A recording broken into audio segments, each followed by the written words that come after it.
ఇత్తడి ప్రమిదల్లో మరియు మట్టి ప్రమిదల్లో దీపారాధన చేయడం వలన కలిగే ఫలితాలేమిటో తెలుసుకుందాం. ముందుగా ఇత్తడి ప్రమిదల గురించి తెలుసుకుందాం. మంత్రసిద్ధి కొరకు ఇత్తడి ప్రమిదల్లో దీపారాధన చేసి మంత్రం చదివితే మంత్రసిద్ధి కలుగుతుంది. గ్రహణ సమయంలో ఇత్తడి దీపారాధన కుందుల్లో నువ్వుల నూనెతో దీపారాధన చేస్తే ఆ దీపాలు బంగారు దీపాలతో సమానం అవుతాయి. ఎవరైతే ఇత్తడి కంచు ప్రమిదలను ఉపయోగించి దీపారాధన చేస్తారో వారికి ఆయుష్ పెరుగుతుంది. ఇత్తడి దీప ప్రమిదలను ఉపయోగిస్తారో వారి ఇంట్లో ప్రశాంతత వాతావరణం ఏర్పడుతుంది.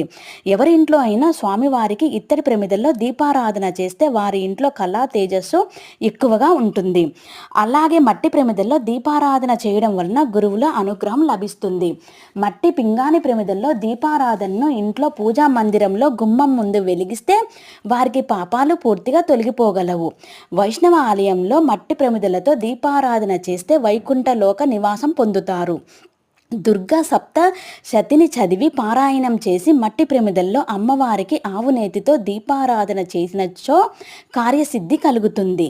కార్తీక సోమవారం కార్తీక పౌర్ణమి నాడు మట్టి ప్రమిదల్లో శివునకు ఆవు నేతితో దీపారాధన చేసినచో శివ సాయుధ్యం పొందుతారు.